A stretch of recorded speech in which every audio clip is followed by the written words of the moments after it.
Hey everybody, welcome back to Backlog Banter. I'm your boy Abram, joined as usual by my analytical and list creating maestro friend of mine, Tucker Hazel. And we're Hello. here today to talk about the second phase of our grand Yeah. journey to create the definitive BLB list of the top 50 most essential games of all time. But before we go any further, it's important to remember that this is a journey that cannot be completed without you. And the Yeah. best way for you to take part in this whole Feeling shebang, like Uncle pardon my Sam right language, now. feel like I Uncle need you. Sam. Feel like Rosie the Riveter. Yeah. Other references. Join the Discord and give us some more World War era morale messages. Yes, The yes. link, as usual, at the top of the We have a description or channel down there. exclusively for that. We'll make one for you if you want it. Way down there, like the video, subscribe to the channel, ring the bell, do all the things, leave a comment, help the Yes. algorithm, manipulate YouTube, get us riches and Ah, yes. doubloons. Doubloons. Our doubloon coffer is rather low since we restarted the channel. But you know what? Right. We're working towards it. We're We're working actually, towards our coffer being filled with doubloons. and we have about double the subs that we do with videos on the channel, and for a long time on the old channel that wasn't true. No, God, it wasn't even close. No, we had way more Jesus videos than Christ. we had subs, which is not Yes. ideal. No. So, speaking of things being not ideal yet, we have a part of a list to share with you, Tucker. Because Yeah. of course, keep in mind, everybody, as I said before, that we are building this list in collaboration with all of you. Last installment of this three-part saga, we talked about the parameters, we talked about the guidelines, the criteria, if you will, for making this Mm-hmm. list. In this part, we're coming back to you with the incomplete list. We're coming back to you with our lists, my Yeah. list, Tucker's lists, and then those, of course, will be synthesized with your lists to make the actual list of BLB's top 50 essential games. Yes. We've had a couple submissions already of lists from the community. We're Yeah. going to talk more about how to submit and when to submit at the Yeah, end of the now, video. as soon as possible. Yes. Is the answer to the last one. The answer is now, but we'll give you more details in a little bit. Yes. Well, first though, I want to go a little bit over the things that we mentioned last time. Of course, we went so in depth; it was like over an hour long video, which is normal for us. But Indubitably. about all of the criteria of what essential means, why we think this is a better criteria and a more open criteria, and transparent criteria than your average top 100 Yeah. games list. But I want to mention a couple of the criteria that we came up with, Yes. which is the games on this list, of course, are filtered through each of our lenses, and we want to lean as much into our biases as we can. And that means that you have to have played a game to put it on your list. And we want each person to still consider every game on their list to be an excellent game currently. We want games to have historical importance, or at least that's part of the balance.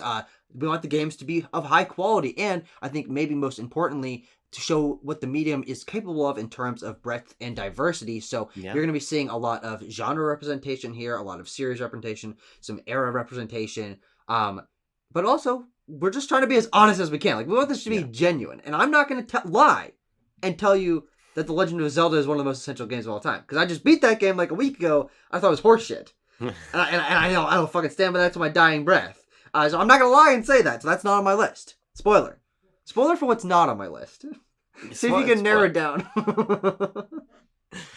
But Tucker, thank you for that context. I think it's very important context. What we're here today to do is sort of go through part of our own lists, partially for the fun of talking about games that we love, and partially, I think, to sort of just elaborate our own thought processes as we're going through here, because it's one thing to give the criteria, it's another thing, I think, to sort of show those criteria in action.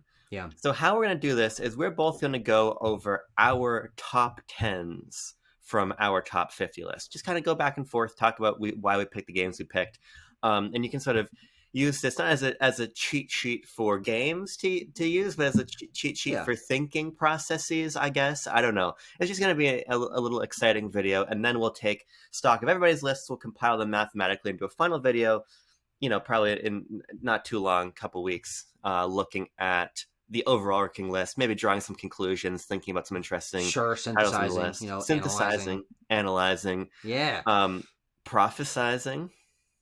Are we prophets? Many have called us that. Right. I don't know if we call ourselves that, but I'm hearing it out in the streets. I paid daily, many. I paid on the many. red. Yeah, I paid many $50 to say that about us. Oh, that's where the BLB coffer. That's why the BLB coffers are empty.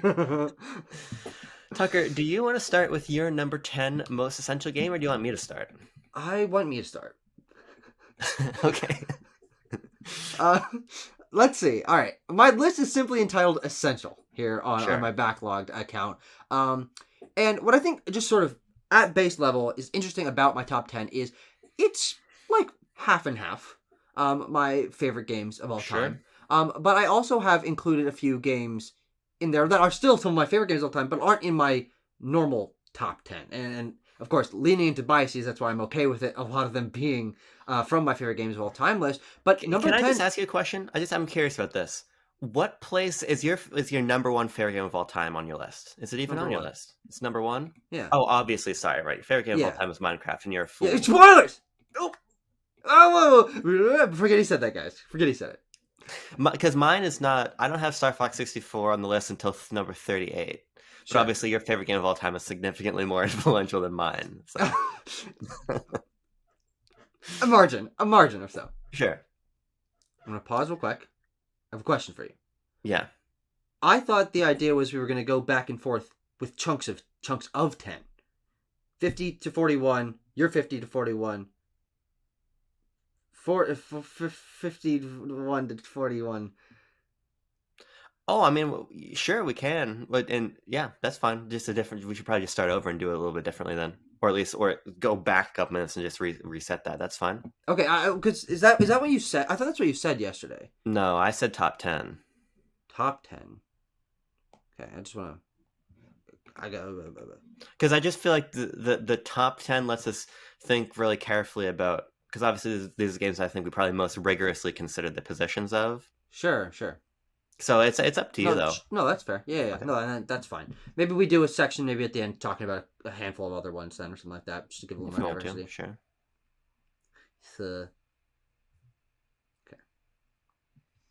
But my number 10 that I was kind of gearing up to talk about here, that isn't in my personal top 10 games of all time, but I do think is one of the essential video games of all time, is one of the games that acts as sort of a celebration of video games. And if you have played this game, you're able to sort of get a taste of what the breadth of the medium offers. And that is Super Smash Bros. Ultimate, a game that is obviously a celebration. And I would say is very hard to contest being one of the highest quality games of its type from a creative that's been working on the same idea for basically or close to his entire career. And I think even though Smash Ultimate's not like a game that I have like so much personal reverence for, I think it's undeniable that from a quality standpoint, from a variety standpoint, from a historical importance standpoint, what Sakurai did with Smash Ultimate is the culmination of, honestly, video games, to the point that Sora was added as the last DLC fighter.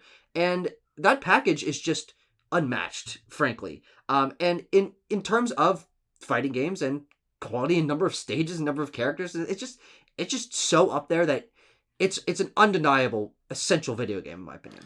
Yeah, I mean, I agree. I have it on my list at number 16. It's just a little bit lower than you. Sure. And this sort of what's interesting is my gears are already turning of like, okay, so this game gets, if my calculations are correct, 74 points. Because for you, it would get 40 points for being in the 10th between position. The two of us, yeah. Yeah, and then I think it's 34 because I'm at 16, so I'm trying to do the math in my head. I think it's 34, so it should be 74. So it should sort of give you a sense of how important these higher positions are. Definitely. Because like at number 50, I think I have my number 50 game is LA Noire. That gets 1 point, right? Yes. So that sort of illustrates the importance of the ranking quite heavily. And Smash, I think, is just an essential game to have on the essential games list.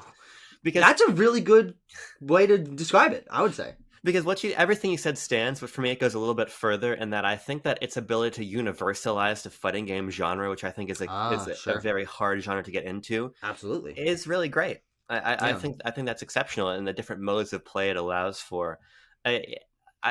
Few games to me feel beyond the games that are so obviously driven by player-generated content. Mm-hmm. Few games of Smash Brothers feel as sort of customizable to me. Sure. Like my friend and I will sometimes play with only Pokeballs on, and we can't actually hurt each other. You can only fight through the Pokemon. Yeah. So I think that it's just such a toy box. I love Smash. So and as Ultimate is like sort of the biggest version of this, I want to drill into that customization a little bit. I think it does in comparison makes some other games feel kind of lacking, which makes Yeah. Smash Ultimate feel even like more impressive of a feat in Yeah. comparison. Is I go to other fighting games, or I go even to the older Smash games. I'm like, it doesn't quite have what I know video games can do, because Sakurai is just stepping outside of the Yeah. box and just like, nah, he's building another box outside of that. So, Tucker, if I may, my number 10 is Pikmin 1. Ooh, And to me, Pikmin 1 represents a lot. I love its creativity. I love its spirit. Similar to Smash Brothers, actually, I think it's a brilliant sort of recontextualization of an otherwise fairly unapproachable genre that's a great point. in real-time strategy. Yeah. Pikmin's a little bit more than just real-time strategy, but Have you that's ever kind of... tried another RTS game? Yeah, I've played like Civ and things. Is Civ RTS? Is it? I don't know. Does No, I that don't think count? it No, is. that's I think it's 4X. like Age of Empires and No, stuff. no, I haven't really. StarCraft. Because it doesn't make sense to me. I'm like, this is Yeah. too fucking complicated. Yeah. So Pikmin, I think in Nintendo's ability to sort of zero in on a notion of what a genre is, and then build Yeah. a compelling Yeah. gameplay experience around that is really impressive. And I just love the spirit of Pikmin. I think it remains so unique to this Yeah. day that really, with the exception of a couple independent titles now that are sort of taking inspiration from it, nothing really feels like Pikmin other than Pikmin. Mm. And I really appreciate that. I also appreciate how the game is so tightly designed, in that I feel that its opening minutes are a real masterclass in tutorialization, sort Yeah. of in the vein of Mario Brothers 1 or things Sure. like that. And also at the same time, I really like the idea of mechanical friction in Pikmin. I think Pikmin finds a really nice balance between the tension of the clock and the ability to go back in days, and having your Pikmin follow you, but your Pikmin being kind of stupid. I Mm-hmm. think it kind of really situates you in its own narrative, in the various stresses and pressures and frictions it puts on the player, while Yeah. still giving you a lot of room to improve and try again and fail and get better. I think that Pikmin 1 is just a brilliant, replayable, really, really clever game. Yeah, that is a game that I adore, and I think what's interesting about maybe not our top of this list, but our list in general, is where certain games won't get that many points because the franchise has people split. Yeah, And this is a key example of that, where to me the essential Pikmin game is Pikmin 3 / Pikmin 3 Deluxe. And if sure. someone put Pikmin 3 on their list and I put Deluxe, I'm going to count those the same thing. I'm not fucking stupid. Yeah, yeah. But those two games, I think, share enough DNA, but are different enough to where they do get different points, and so that'll balance things out in a very interesting way. But everything you said about Pikmin is absolutely true. 3 for me increases a lot of That's those, fair. those Yeah. elements and smooths them out to make them a more fluid gameplay experience. And mechanical friction, I think, is maybe something I can even write down as like a future topic for a backlog banter discussion. Yeah, big Because I found that to be a very interesting topic. But it is definitely one that Pikmin excels at your And- number 10th spot. And I'll be super curious to see where those ends up landing.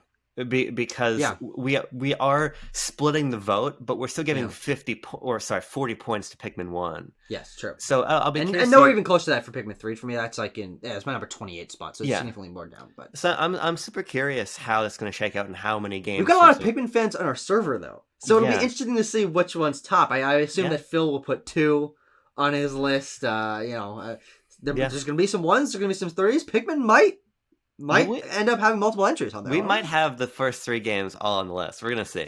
Maybe 4. Maybe. Yeah, it depends on when we publish the video, I guess.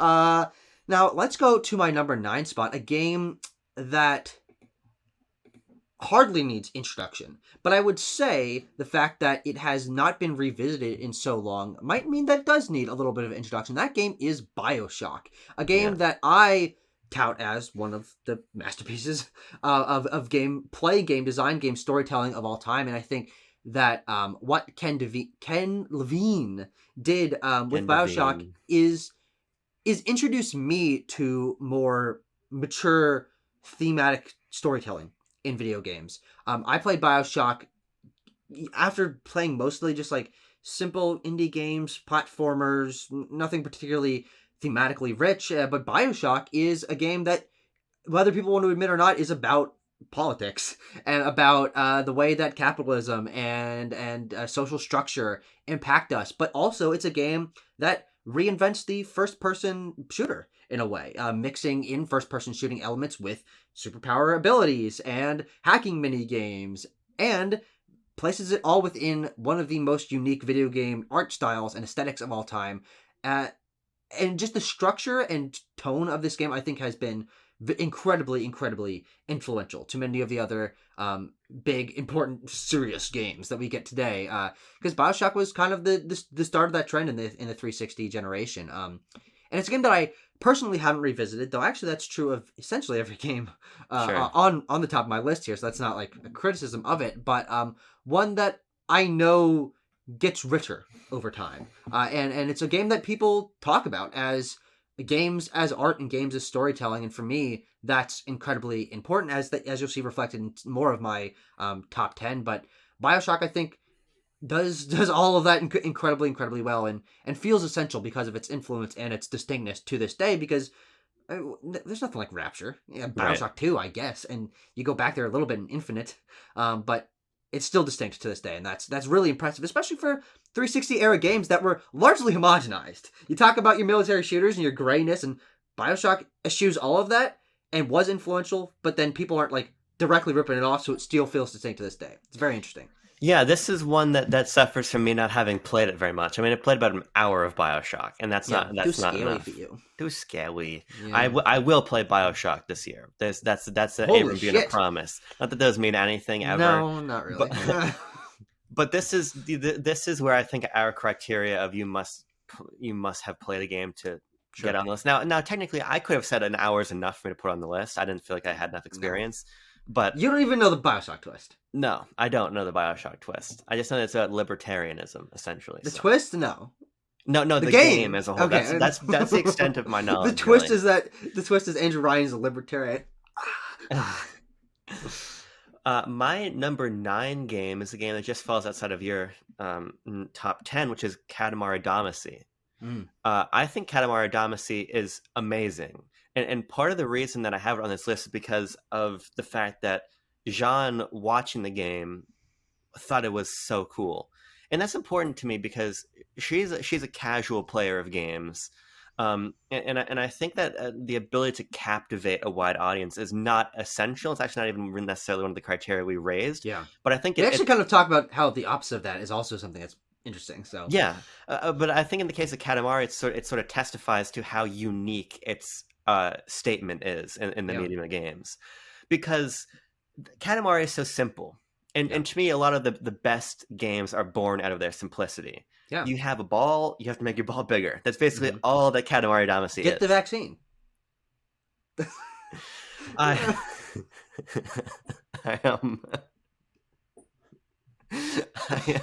I really respect that, and it's a design philosophy that is largely attributed to Nintendo, but I think it's much more widely applicable to that.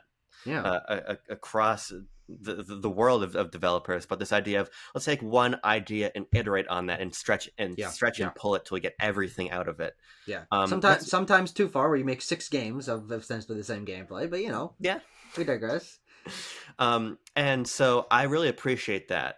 And again, similar to Pikmin, there is very little like Katamari, and I think about that quite highly in terms of not only its unique use of the medium, obviously very high quality game, but the fact that it remains so clear in so many people's minds generations later, even though outside of re-releases of Damacy and its sequel, there's basically nothing keeping Katamari relevant other than its own artistic success. So I got to give it up to Katamari. And what Pikmin has, I didn't mention, and Katamari has as well, is just amazing soundtracks, and that's a very important dimension of the game experience that I also weigh quite highly. So I think that the sum of Katamari's parts is not only high quality, but in its uniqueness and its ability to execute on this particular vision, it remains so creatively distinct, and I think applicable and enjoyable for so many different groups of people.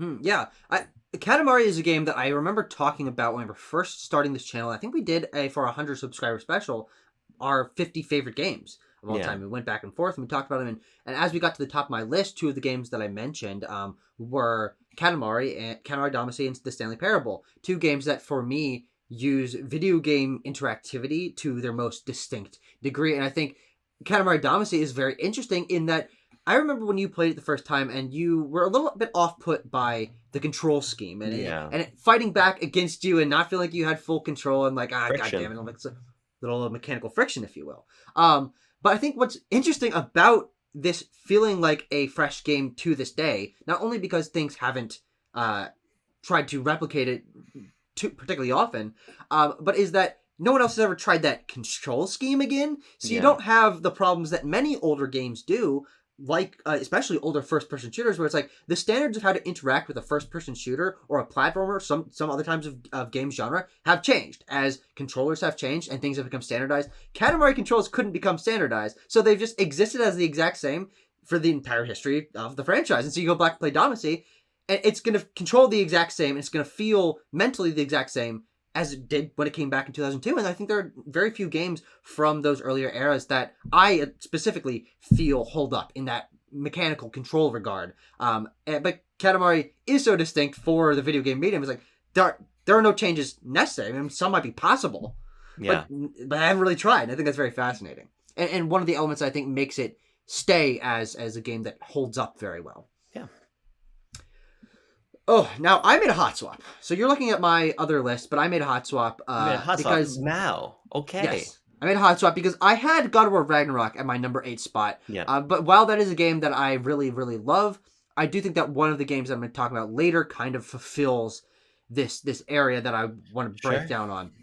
But I replaced it with something basically you can't get more different in terms of video game. And my number 8 is Pokemon Go. Now, we had a little bit of a conversation about Pokemon Go. A spat, you could say. Yeah. Well, it was mostly everyone versus Daniel. But, that's how it goes. And bro. No, he was willing to be convinced, and I think he will be here, bro. Okay. I know you're fucking watching.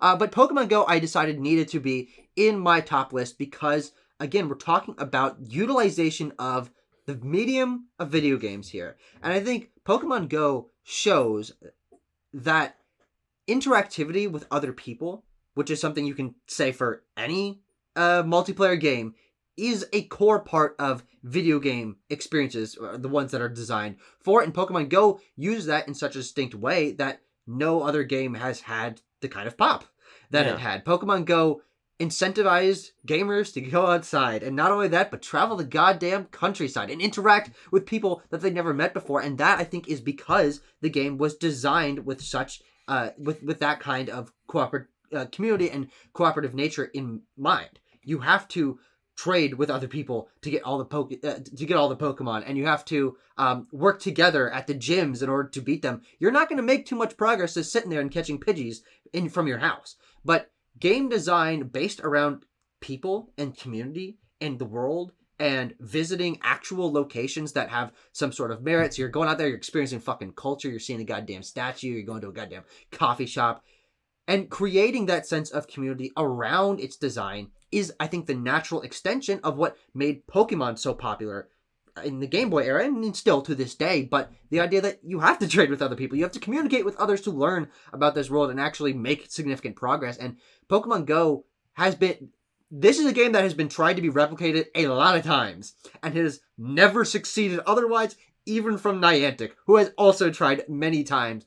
But Pokemon Go still stands, even 7 years later, as something distinct for the games industry and a moment to where, and I would say right now, the game is better than it ever was. It's not as popular as it used to be, but the game is better now. More content complete. There's more Pokemon to do, more mechanics to engage with. And so you talk about a game that has evolved over time where it starts as something incredibly unique and special for interactivity and the game's medium and community and how it places that onto actually going out into the world. But then over time, as it shifts and grows and becomes a more mechanically complex game, it's still just as much about community, and it's more interesting mechanically and more content complete. So I think Pokemon Go is one of the essential games of all time, and it fills a slot that basically nothing else on our list does, which is mobile gaming. And mobile gaming is maybe more important than any other kind of gaming, and has been for like the last decade. And it's not something that you and I engage with a whole hell of a lot. We do occasionally, but Pokemon Go is one that everyone I know, even if they didn't love video games, were obsessed with that. And that is a breaking out of video and popularization of video games as a medium and like spreading the industry to people that weren't as invested in it before that very, very few games have. And I think that is That's incredibly important and makes it very essential to me as a video game. Yeah, I mean, you said it perfectly. I don't have much to add. It's my number 12. I just think that particularly its use of AR is very critical to its Sure. position on my list. Just in that that's a mode of gameplay that, as you're saying, has been explored but never really that successfully, Yeah. other than Pokemon Go. And it's also What about tested. It what also about is a testament to 3DS the strength AR of the. cards? I do like a little 3DS AR card here and there. Face Raiders. Sure. Um, But yeah, it's just also a testament to the strength of the Pokemon IP in Mm, that the Wizarding World of Harry Potter wasn't able to be a successful no, AR game. Garfield wasn't. Garfield wasn't. Minecraft wasn't. Minecraft had one even. What? Yeah, No, no, Minecraft that was just Live. like what? Yeah, I believe so. I could, Okay, I've not heard of this, but you gotta continue on. double check me on that. But there are a lot of franchises that have tried the AR game, and none of them have landed like Pokemon has. So, you seen anything there about Minecraft No, Live? okay. Minecraft Live is the yearly live stream announcing new updates. Okay. I believe you're thinking of Minecraft Earth, Yes. which is that there were little Minecraft areas you could like point at a table and you'd see a little Minecraft world. It's not like Pokestops and trading and stuff like that. It just was an AR game. Okay.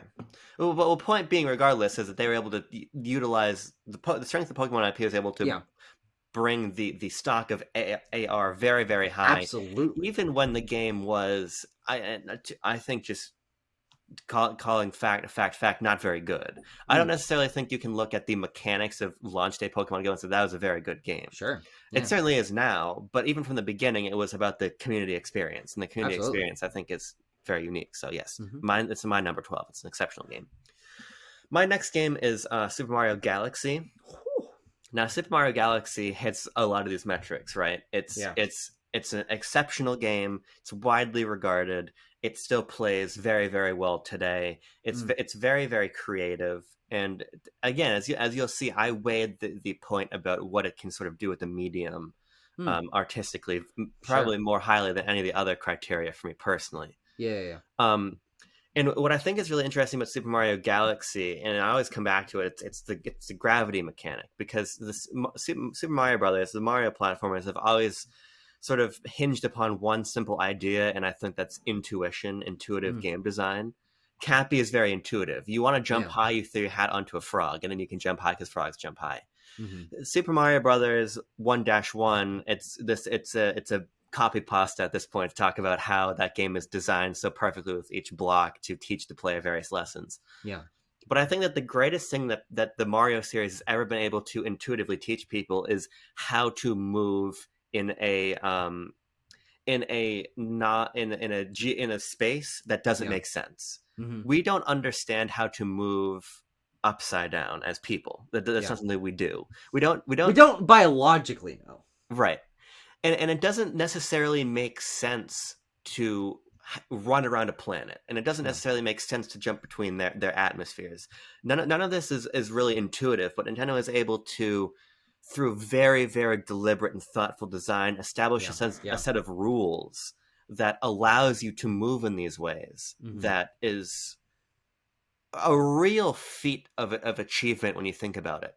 Definitely. Yeah. I You mean, you mentioned like, oh, we don't understand. I'm like, no, of course I do. My feet go down into middle of planet, but I'm like, no, you're fucking right. Like, yeah. half the shit is shaped like poles and fucking lima beans and like fucking bouncing jacks and shit like that. It's like, that doesn't make actual sense that gravity would No. work this way. But my mind, because I've played both Galaxy games, is like, of course, if you jump from one planet to another, you're gonna swap the gravity and land feet first. That's not that's not even how actual gravity works. Not No, and even close. yeah, it's a testament to Nintendo saying we have a gameplay idea, but now we need to meet that gameplay idea where our players' complete lack of understanding of how to move in this sort of on these sort of axes works, Yeah. and their ability to do that is unparalleled. And at the Hmm. same time, it's just a game of Mario perennial Galaxy introduces the G axis, the the G gravity axis. axis. Yeah, Yeah. you got to find do you know how to find the G axis? Nintendo That, taught us how to find it's, the G axis. it's only in Mario Galaxy, in Galaxy 2. Yeah. So I think that's incredible, as is obviously its soundtrack, as its level variety Holy shit, yeah. and sense of creativity and its sense of reinvention. Mm. Um, I don't really have much more to say about Galaxy than that because it's been said already, but I think that it Yeah. is just a very special game that, to me, it reduces everything that the Mario series is down to one key example of Yeah. creativity and intuitive design and soundtrack and world building and Yeah. everything. So to me, it's the archetype. It's the pinnacle of the series. Yeah, I think that another interesting point is this idea of platforming physics because of Mario feeling intuitive. Because Yeah, of Mario 1 and how that was translated to 3 and World and some of the other games change up the physics a little bit. You're going to fall a lot faster in Super Mario Land than you did in any of the other ones. But the idea that over time, because game players played so many 2D Mario games, the idea of dashing and changing your weight in midair and bouncing off of something and continuing momentum is second nature to yeah, most video game players at this point, because 2D platformers are one of the most commonplace and frankly kind of average video game. Like, people think of a video game, they think of fucking Mario Brothers, and it's that physics and the weight and the way that connects with your mind yeah, and the controls, like holding down the A button for just a little bit longer to make your jump a little bit higher, that Galaxy does in a different way. Is 3D platforming is much harder to do.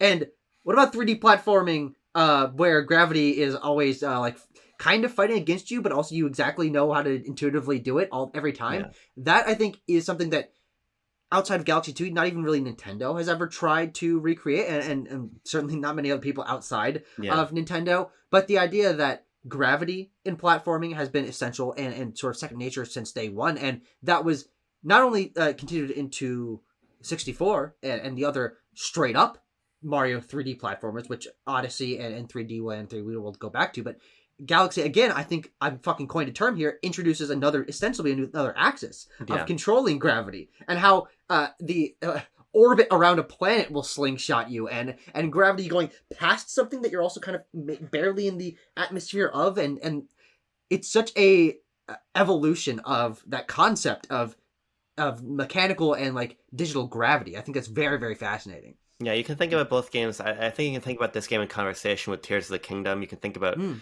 uh, Galaxy's play with gravity, and yeah, Tears of the Kingdom's play with physics through Ultra Hand and similar sure. lenses. And I think they both sort of represent different peaks Mm-hmm. of taking abstract notions and making them understandable to stupid people like you and I.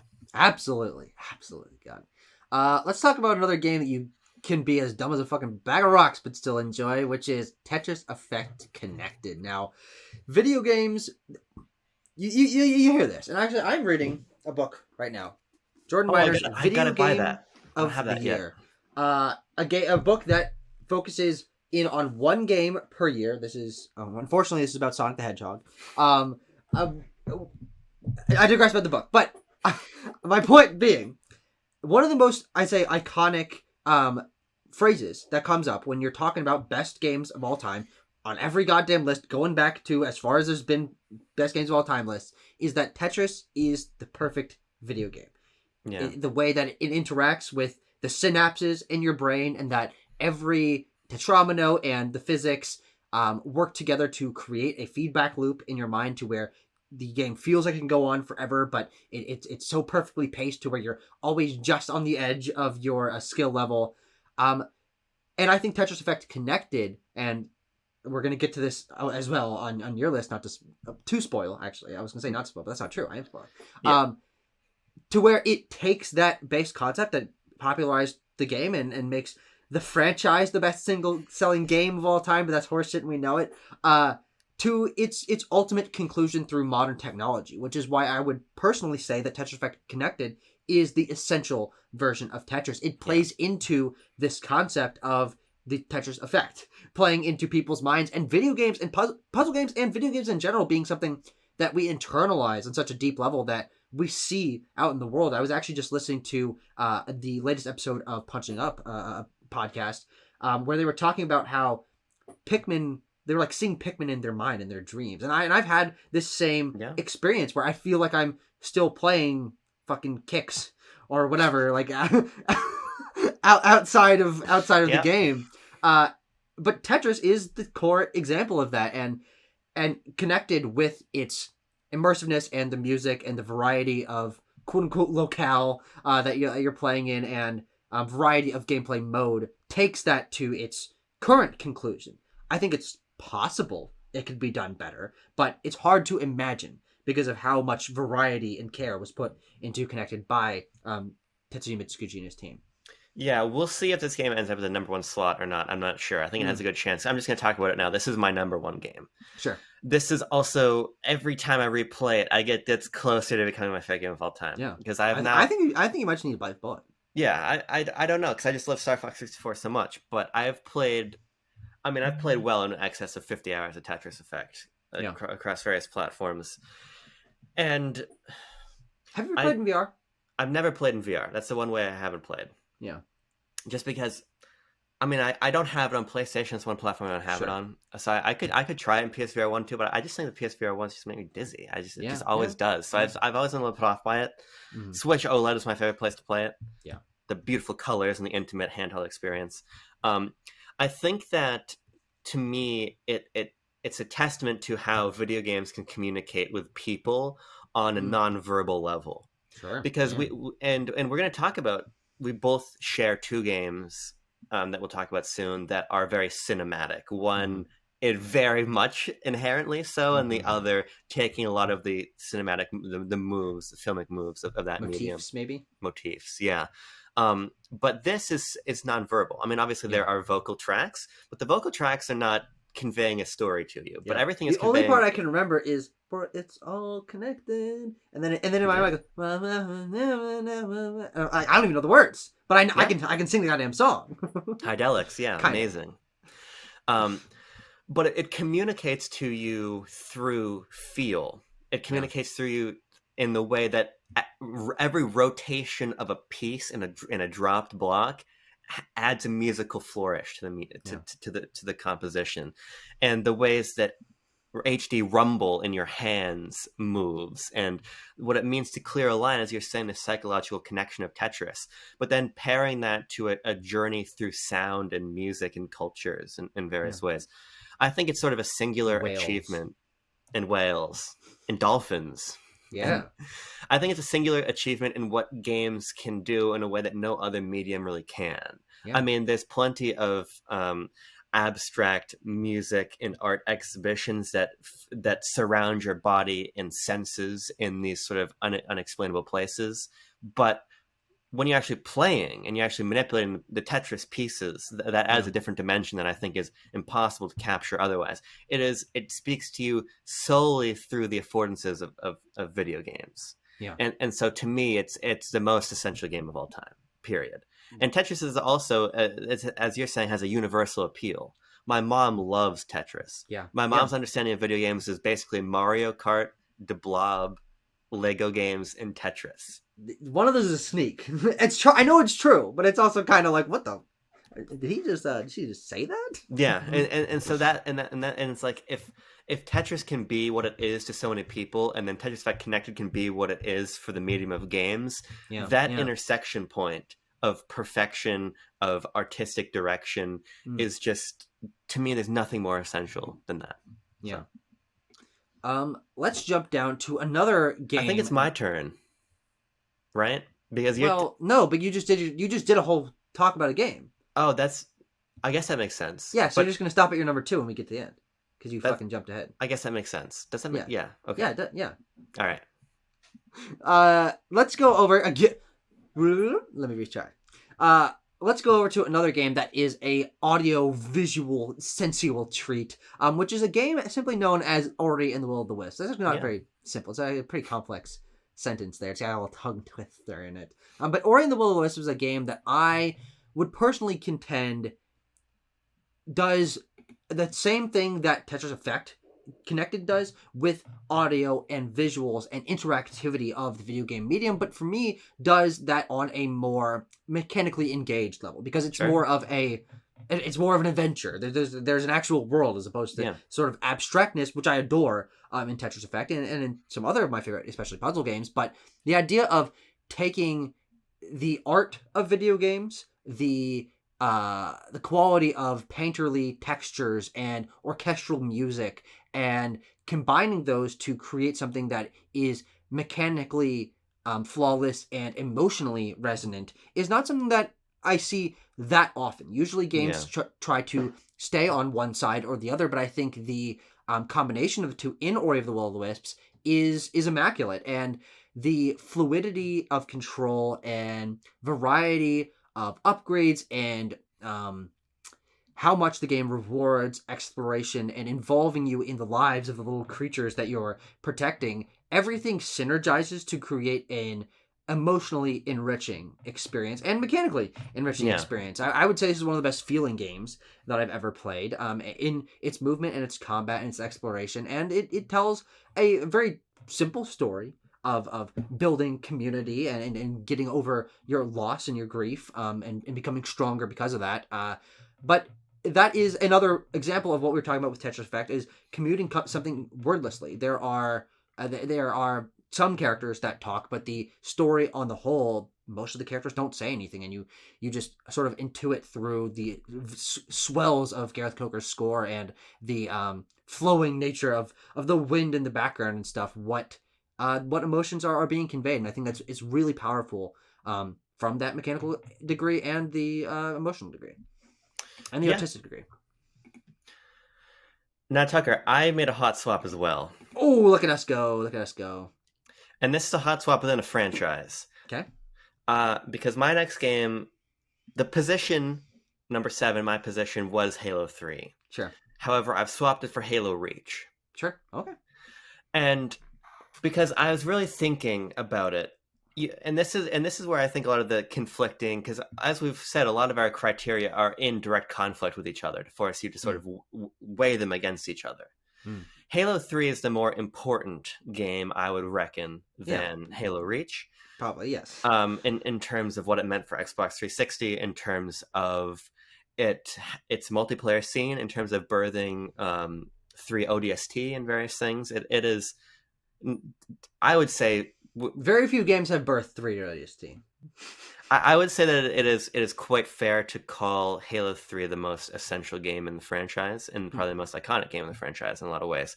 However, for me, I think that Reach does a lot of what 3 does differently. Halo Reach is a different game. Halo Reach is closer to its contemporaries in Call of Duty and other franchises. It is closer to those with the armor abilities and the sort of framing of its narrative and the emotional beats that it hits. It's not quite Halo in the way that 3 is. However, I think that Halo Reach, in its ability to create mood, is really unmatched. And I think that in revisiting its multiplayer through the Master Chief Collection, which you can do, modes like Firefight are the ones I find myself wanting to return to the most, because I feel like Reach hits maybe the best synthesis of all of the games between sort of what 343 took them to become and what Bungie established. Obviously, this is a Bungie game, but it was 4, if anything, is more a sequel to Reach than it was a sequel to Halo 3 in a lot of ways, in terms of the tempo of the gameplay and sort of the mood of the narrative and various things. But I also find that Reach is probably has the most straightforward and emotionally interesting narrative in the series. And so I wonder quite often if Reach maybe is my favorite. I have one Combat Evolved and Reach in such close conversation with each other.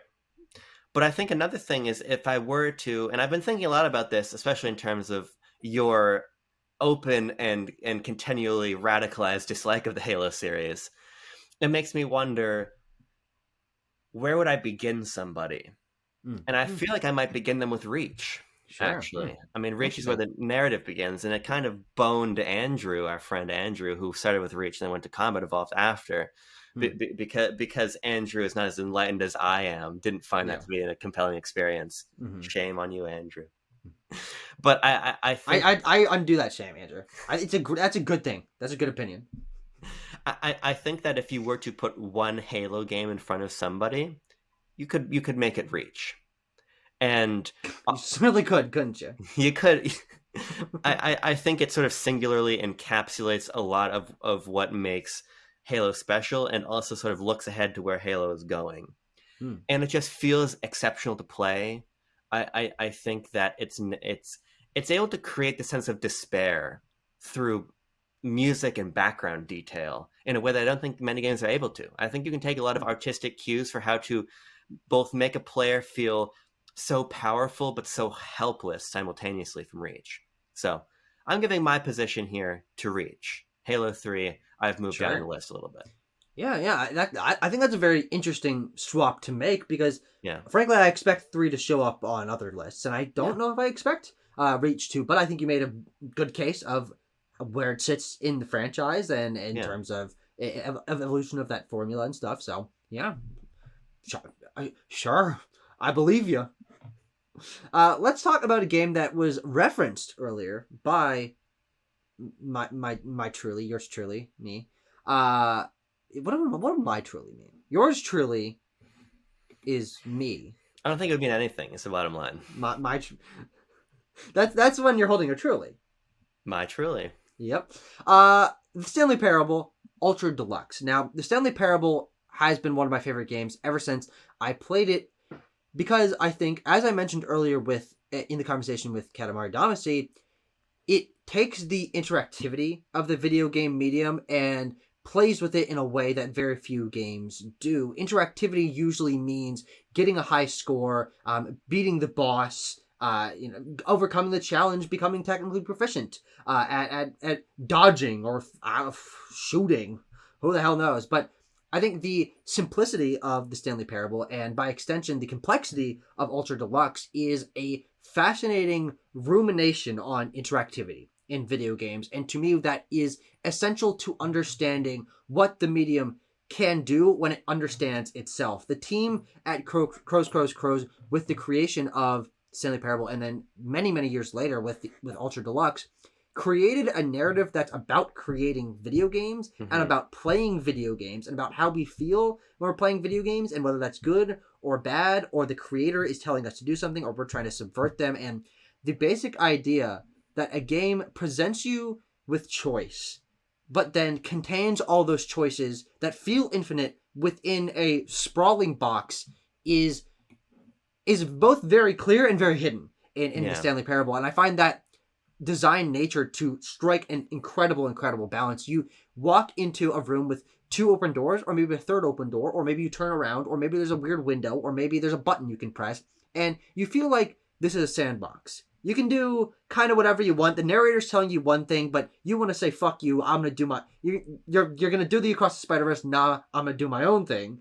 And I think the best games do this, give you that feeling of freedom, but then because of their designed nature, you're always going down the path that the developer thought of. And the idea that they are able to tell a narrative about control and about the sense of free will that we have as people, or our obligation to others, or the story that we want to tell, is so masterfully done, especially as it's expanded in Ultra Deluxe, which adds a whole section about the industry and about releasing games, and the fear as an artist that you can't overcome what you've done before. It tells an artistic narrative about the nature of art in a way that most games don't really try to, and I don't think many games have done to the level of resonance and variety that the Stanley Parable does. And so for me, reflecting on the nature of video games is essential for the progression of video games. I think the best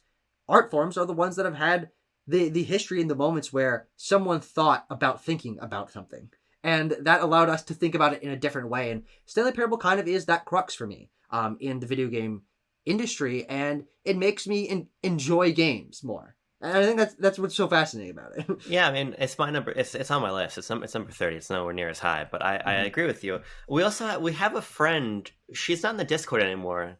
Daphne, who once was remarking that games, for them to be really artistically significant, need to get to the point where they're sort of self-reflexively thinking about their own medium, which I don't necessarily think is a true criteria personally, but I think it's a very interesting line of thought.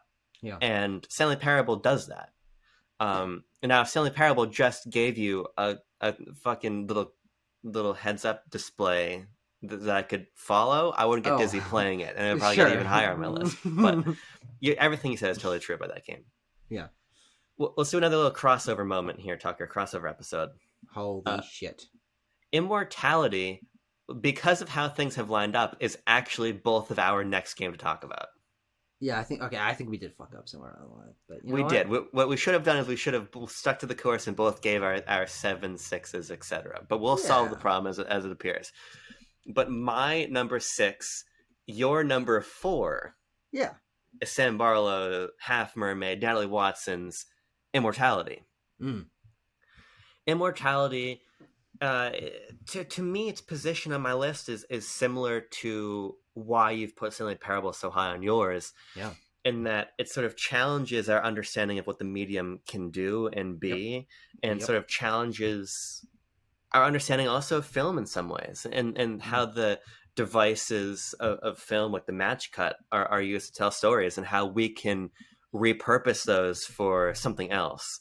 Yeah, And I think how Immortality manages to repurpose a lot of stylistic moves across film and games is unmatched, and it's able to meditate. Its ability to meditate on this idea of what it means to sort of persist is sure, quite interesting, and sort of its ideas of how can we live forever, and what does it mean to live forever, what does it mean most accurately for the work we put out to live forever, mm. and how that reflects on us, I think are very, very important ideas, even Yeah, for people like us who are just making YouTube videos. yeah, When we're dead, these videos are going to remain, and what does that mean as a capsule of our lives? yeah, So I think that Immortality is a very provocative, and I use the word adult or mature, I think, to talk about at the end of last year. And I think that's true, because I think that these are very heady ideas that mm. that ask more out of you than the overwhelming majority of stories in games do. Yeah. I think that thematic nature is why the game resonates with me so much. The fact that we can, on multiple occasions, have very in-depth talks about this game and Yeah, continue to unravel new thematic and artistic concepts, pulling out of that, even just through each of us only having played it once. yeah, But I think also for me, the medium of video games is so vast, and Immortality and the work that Sam Barlow does sits at one of the many corners of the game's yeah, medium, but there's nothing past that as of now in terms of what interactivity can mean, taking cues from other artistic mediums. But for me, the idea that a video game, quote unquote, needs to be video gaming, or that if a game is yeah, taking inspiration from other mediums, that it is less of a game is something that I bristle at and I push back against, and I think that it's something that Sam Barlow through his art and the success of his art pushes back against by their very nature. And I'm bringing back up Jordan Miner's Video Game of the Year book. One of his chapters focuses on Dragon Slayer, a game, an arcade game that was basically just an animated movie that yeah, you press buttons at the right time to continue the animation and let Dirk the Daring dodge a trap or kill a dragon or whatever. And in that chapter, he talks about how it feels like it's barely a video game. But I think the idea of feeling like it's barely a video game, but still by its very nature has to be a video game, whether that is the simplicity of Dragon Slayer all the way to the complexity of telling lies, her story, and Immortality, shows that video games can do things that other mediums can't, and you have to test those boundaries and show that it doesn't have to be just mechanical interaction. It can be more thought process and using your mind to guide you through things and intuition. I think Immortality does a very interesting thing where it uses our understanding of a different medium to play a game and to challenge us with interactivity. The idea that you and I, because we watch a ton of movies and run a fucking podcast about analyzing movies, know what a match cut is and know yeah, how films are produced and behind the scenes narratives and the idea of changing yourself through acting and the idea of movies not being released and then how that impacts people. And then also, which is a part of how we interact with the game through the match cuts and through piecing the story together, but also through the interactivity of video games and our understanding of if you collect enough things and piece them together in your mind, because we know how to interact with games, it synthesizes these in such a way that we were able to piece together what is it, 400 clips or something like that, yeah, into a narrative that not only tells 3 full, almost feature-length films that have solid stories in their own regard, but then a great story that encapsulates those, and then another story outside of that you have to like mesh with the controls to like unlock. It takes video game interactivity and like tickles it, and it's like maybe you want to think of this in a different way. And the fact that this game came out last year shows that the medium of video games, as young as it is not done evolving, is not done testing its boundaries, is not done playing with us in interactivity. Be like, no, maybe there is something else we can do here. And I really, really, really love that. Oh, well, that's another important criteria we had, which is to sort of allow recency to play a role and to not reject it. Yeah, recency bias is not sort of pejorative in the context of this exercise we're doing, and this is a great example of it. Immortality is not even a year old. Yeah. But it made its impact so quickly, and you're going to give an example of quite soon of a game that's even younger than Immortality. Yeah. That just sort of show that there's a lot to give in games still. And as you made the point, which I think is the smartest point you can make about this, is you want new games to be on this list. Yeah. If it's only old games, that means we've done everything we can do with the medium, and that's patently false. So. Yeah. Now, Tucker, I did a little bit of figuring. I'm going to give my next game, and then we're both going to have 3 left, and one of them is going to be a crossover. So we're fine again. Perfect. Through happenstance. I think actually maybe we were fine the whole time. We just had like a moment of fucking crisis of faith. Yeah, I'm not sure. But my next game, my number 5, is Mario Kart 8 Deluxe. Yeah. I think that Mario Kart 8 Deluxe it's really incredible how this game has found the level of success that it has. Yeah. I mean, Mario Kart has always been enormous, but between the base game and 8, we're over 60 million copies sold. Yeah. This game is enormouser. Enormouser. And it dwarfs, it just about doubles what Mario Kart Wii did. I think it's actually higher than that. I would need to double check those numbers. Which is the second highest selling? Yeah, I'm shooting from the hip here a little bit. I could be wrong about that. Don't worry. I got guys doing research. You had guys doing research. I think Wii is next. I think Wii is about half of those numbers. Wii is at 37. Yeah, so it's a little bit less than half. 8 Deluxe is at 60. Yeah. No, it's a little more than half. A little more than half. Yes. We're talking about video games, not math here. No, because if you double 37, you get 74. Yeah, and we're not at that yet. So it's more than over half. You're right. We're almost all the way there. Yeah. I'm getting lost in numbers. It doesn't matter at all. Because it's going to pass it. The only number you need to care about is infinity. Because that's in the logo of the game, kind of. What I think is so exceptional about Mario Kart across time, particularly 8 Deluxe in specific, is how it allows everybody to have fun with the game. Yeah. You can put on steering assist, and people it's automatically on. Yeah, but you can turn off steering assist. No, I'm saying you don't have to turn it on because it's already on when you turn on the game. Sure.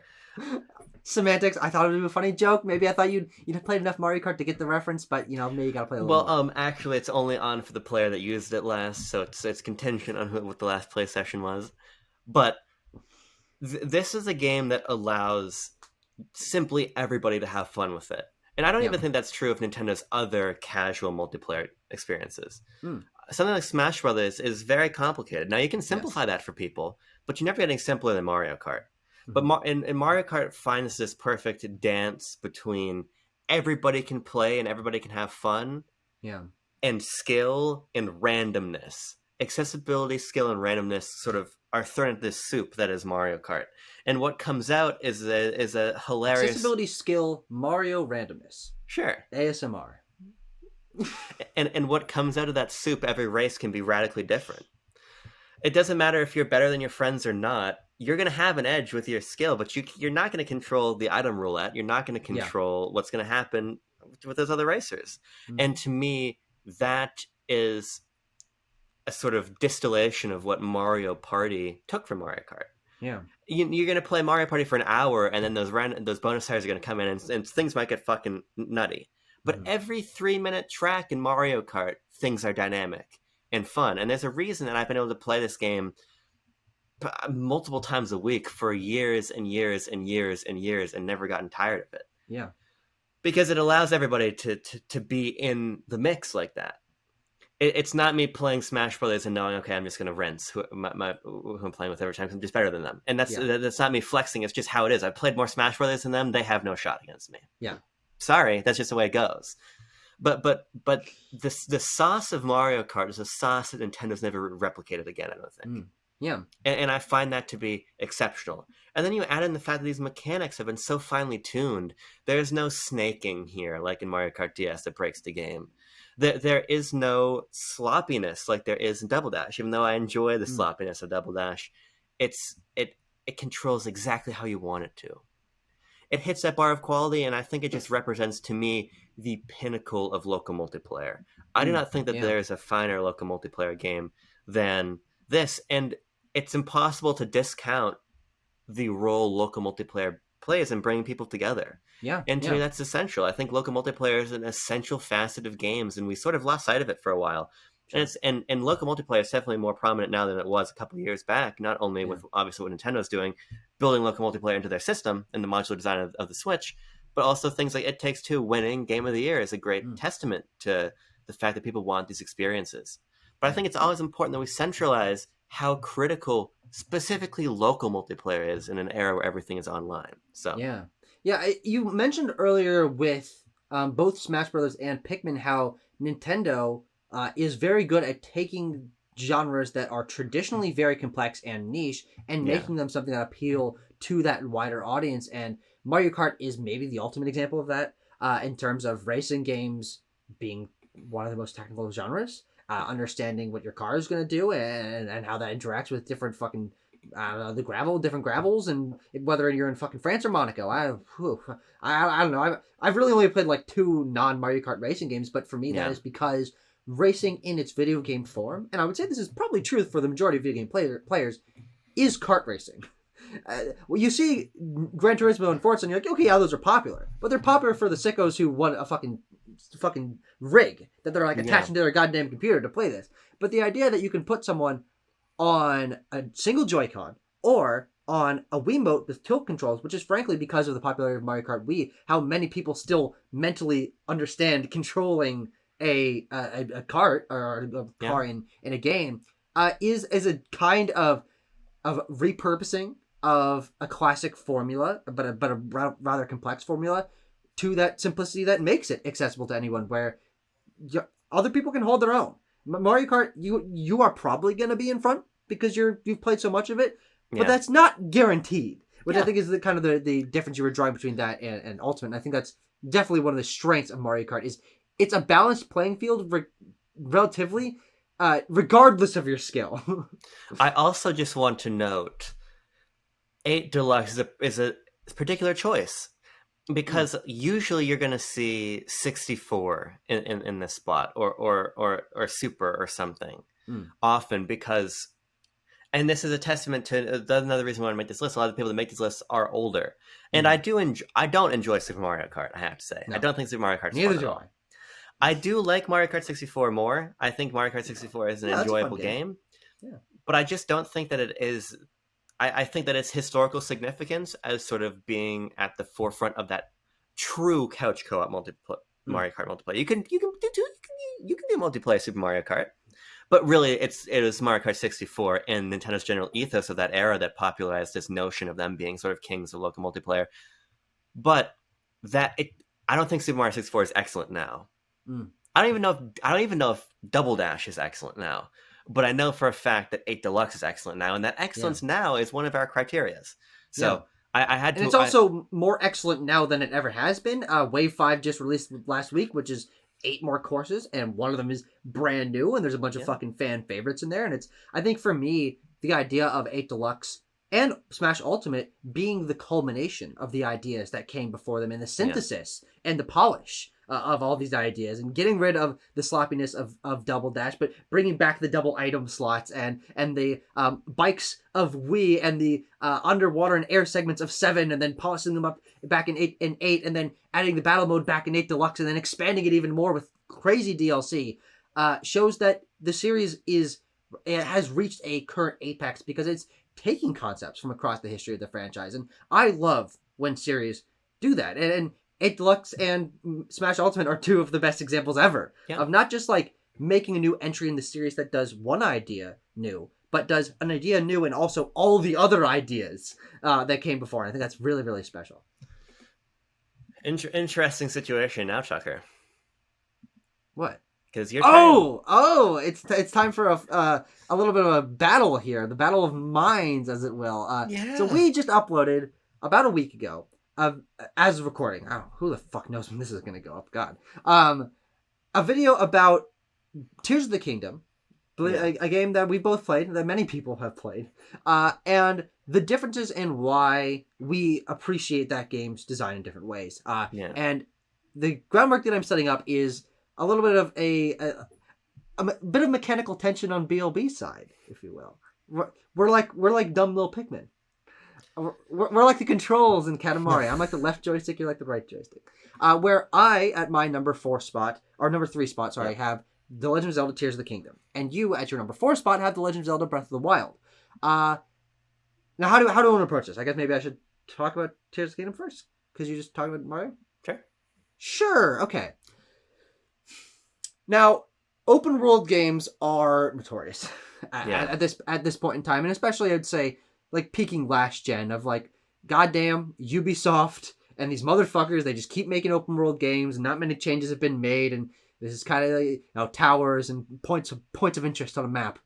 This is crazy. But with Nintendo entering their hat in the ring with Breath of the Wild and Tears of the Kingdom, they have shown that even the genres that you feel like everything has been tested in, you can go another step further. Yeah. And I think Tears of the Kingdom is that next step for me. And I think what you were saying with Immortality, the idea of the industry is young enough and there is enough going on new that new ideas are still happening. And Tears of the Kingdom, I think, is this year's example of that. What Aonuma and the rest of the Zelda team did is take the idea of freedom of choice. And actually, something that I'm noticing with lots of my top games here is that choice, or the questioning of choice, or the idea of interactivity as choice is very something that I weigh quite heavily. And Tears of the Kingdom, I think, approaches that choice to such an acute degree where it feels almost overwhelming how much freedom there is. And the idea that you were saying, it kind of takes this idea that we were talking about with Stanley Parable Ultra Deluxe, the idea of feeling like you're working outside the box, but also the box was created even bigger by the developer, so they actually knew that you were going to do that all along. And the idea of making something very unintuitive into the intuitive, to where if you're going to put a rocket on a thing, and then a balancer, and then a wheel, and then a fire thing, and then you attach it to a guy, and then you throw it off a cliff, it's going to do the thing that you assume that all those weird pieces together are going to do. Yeah. And the idea of placing that amount of flexibility, intuitiveness, and freedom into an open world format that already also has a great baseline. Like if there wasn't Ultra Hand Tears of the Kingdom, it'd still be a phenomenal game with an interesting story and great combat and fun characters, and interesting locales, and nice puzzles and stuff like that. But then you do that on top, it is icing on the cake. But if like there was the cake and then there was like 3 feet of icing, and I don't like icing, but I like the idea of icing. And this cake's got a lot of icing. Yeah, I mean, I don't even really want to talk about Breath of the Wild, frankly, because I feel like everything I said is going to have said in much more depth and eloquence in our video talking about Tears of the Kingdom. Sure. So I'm just going to leave that there. What I'm thinking, I mean, Breath of the Wild also doesn't need any introduction as to why it's number 4 on my list. Got it. What I'm most interested about is where the community is going to fall on this point. Sure. Yeah. Because I don't think that they're, with the exception of maybe Andrew's list, who I don't even think has played either of the games. No. I think at least one of these two is going to be on every single person's list. Yeah, probably. And I think that both will end up on the top 50. What I'm curious about, though, is I'm curious about which ends up higher. Yeah. And if we can sort of make a conclusion in that regard about whether people do prefer, as I do, the more like Fumito Ueda design by subtraction philosophy of that, or the more in some ways maximalist philosophy of Tears of the Kingdom. It'll be interesting to see which everybody around us tends to enjoy the most. Mhm. And it'll be cool to talk about that in more detail when we have that final list. Yeah. But if you want to know particularly why I love Breath of the Wild, we did a hour and a half long discussion about Tears of the Kingdom and Breath of the Wild in large parts, so people should go Yeah. listen to that. Yeah. But Now that does bring it back to me and Abram. yeah, it We worked did it out. again. It worked We out. did it again. Another slot where we share not basically the same game, but literally the same game, and Yeah. a game that we've talked about many, many times on the channel. Maybe our most talked about game. And that is The Could Last be. of Us Part 2, the game that kind of kicked off us liking to do these kind of in-depth discussions Yeah. about video games back in 2020, and to this day still one of the games that I think about the most. When people ask about favorite game stories, best performances, best sequels in my eyes. The Last of Us Part 2 is another great game on its base level. That's got some great shooting mechanics, and you can fucking slide under a car, and you can chop an axe into a guy's head and watch the fucking blood come out. It's like, goddamn, they really put this crunchy feedback in the controller and visual clarity. It's just a technical marvel on that end, and that is, I think, an aspect of the game that I don't give enough credit because I am so focused on the story. But it is a very fun game to play with great mechanics and a rope. It's got a rope too, and chords. But for me, why The Last of Us Part 2 stands head and shoulders above many games that are similar of it in a catalog of Sony first-party games that many people are disillusioned with at this point, as dad simulators, over-the-top third-person action games, is that it knows about that sameness and decides to take a left where everything else is taking a right. Yeah. And the story of choice in The Last of Us Part 2 is one that challenges players and has caused controversy and caused probably this game to sell worse than the first one. I mean, that's probably the core reason. But I think it is one that makes it a more distinct artistic vision and a more distinct game in an industry full of games that are building off of what The Last of Us did. The Last of Us 2 says, we're going to tell you a story and you're not going to feel good about it. And you might not have felt good about doing it in part 1, but you're going to feel even more awkward about doing some of the things you're going to do here, and the characters doing things that they do here. And that doesn't happen to me much in games. Usually, whether I'm role-playing or I'm watching the story of a hero, they're doing something that you expect a hero to do. And I'm rooting alongside them, and I know what's going to happen next. But Last of Us 2 said, people aren't good all the time. And, maybe you're not good all the time. And playing this game is going to be tough, but you're going to learn something about interactivity and choice and people's what motivates them and love and loss and the world around you. And I think that's really special. Yeah, I find it hard to sort of encapsulate Last of Us Part 2 in large part because I think that the reason it's so essential to me is its success is there's so many multitudes to its success. I think you're totally right about the narrative. I think that it pulls one of the greatest narrative coups I've ever seen. Yeah. In a game, period, with at what feels like the conclusion to the narrative, presenting you with the whole second half of the game, leading up to that moment from Abby's perspective. The ways that and this is just blatantly obvious through your own observation of your personal films as you play Last of Us Part 2, you'll go from hating Abby in that first mission, hoping that this is a short flashback sequence, to being wildly invested in the next 10 hours you spend with her. Oh, absolutely. I think it sort of testifies what you can do with the writing of games, what you can do with the filmic qualities of games in a way that kind of goes beyond even what you could do in film. Because I don't necessarily think definitely. You can, and it's something I've been talking about with the show. I don't think you can do The Last of Us Part 2. I don't think you can have the episodes of Last of Us Season 2 follow linearly how events unfold in The Last of Us Part 2. I don't think it makes any sense. Yeah. I don't think that works for an audience at HBO. I don't think they're going to like that. I think that they would lose viewership. I don't think it would work. Because what Naughty Dog did here was subvert what was expected out of them from AAA gaming, but in how subversion has, for whatever reason, and you can point to many, become a dirty word in blockbuster filmmaking. I think you can say every choice here was so considered for the characters, And it's not that Naughty Dog subverted their worlds. What they subverted what we expected out of that world. Joel's death makes perfect sense. Yeah. What Abby does makes perfect sense. What Ellie does makes perfect sense in a twisted way. And you have Yeah. to you have to wrestle with what she does throughout the journey. But this tracks, it all builds on each other. What I think you can criticize about The Last of Us Part 2's story is how it makes you feel, not what it asks you to feel. Mm-hmm.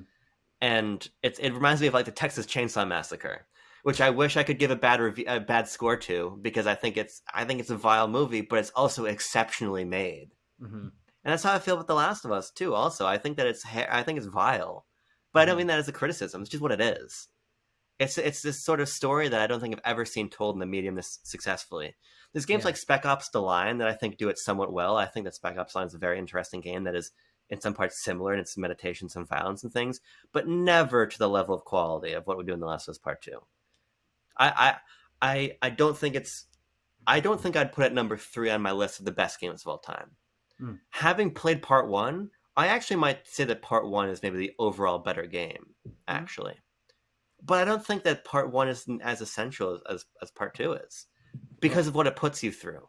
Because I think it's almost required playing. If you play a lot of games of this in this space, this sort of narrative space, if you play a lot of games of this level of violence, I think you kind of owe it to yourself to play Last of Us Part 2 and sort of wonder about the things that ask you to wonder. Yeah, yeah, and those I think are the best. As I was mentioning earlier with Stanley Parable, those are the best kinds of art to me. The ones Yeah. that not only do something great on their own merits, but make you reconsider what the other things that you've done, your other favorite games, your Yeah. what the medium has been doing up to this point, or what other mediums have been doing. And Yeah. I think that's yeah, exactly part of why The Last of Us Part Two is one of the most essential games for me. Okay. Now, is it I think it's my turn. Then your turn, and we're done. But yeah, we have one game each. That's fine. Yeah. We can go whatever order you feel. We'll end, so then that way you can do your act, because it's your number 1. It's my number That's a 2. great point. That's a So I'll great do point. my number 2, then your We number would 2. end on a number 2 if I went next. Right. My number 2 is Metroid Prime, particularly Metroid Prime Remaster. Mm. Um, and this is one of the games, both Tetris Effect and Metroid Prime. I don't know if they'd be my 1 and 2 on my list of the very best video games of all time, but they would both be in the top 10 for sure. I think that Metroid Prime, and hold your breath, Tucker. Keep it inside, because this like Halo are the two that we are oil and water on. But to me, I think that Metroid Prime is an astounding achievement in a lot of subtle moves that a lot of games have taken from Prime in particular. I think that its sense of environmental storytelling, not only through like the Chozo statues, but just through the general composition of the world, is remarkable. I think that its soundtrack is among the very best. I'm not sure that there's many games as given this praise to Halo Reach, and I think that Reach learned lessons from Prime in terms of cultivating atmosphere. The cultivation of atmosphere on Talon 4. I'm sure BioShock also learned from Exactly, yeah. Yeah. Sam Barlow has cited Metroid Prime as a key influence of his for a very, very long time. Yeah. This is a game that holds so many lessons. Another lesson that it holds, I think it holds a lesson on how to open your game brilliantly. Now, we had a conversation about the best ways to begin a video game. It might be a fun conversation to have, like the mechanical friction conversation separately. Sure. But how we begin on the frigate Orphean and then make our way to Talon 4 is a way of recontextualizing the sort of age-old problem of how do you establish a character's strength and take it away from them. And that's what Prime does. And I think that is super cool. And little flourishes like seeing Samus's face in her visor and the rain that falls on it, and the fact that when I play Prime, I sit in a room and I scan the camera around and just enjoy being in these environments.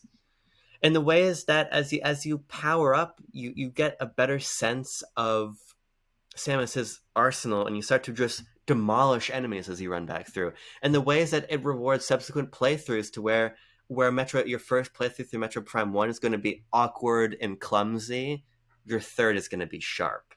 And I played through Remaster in like 2 days because I just know where I'm going. I'm just bebopping and scatting.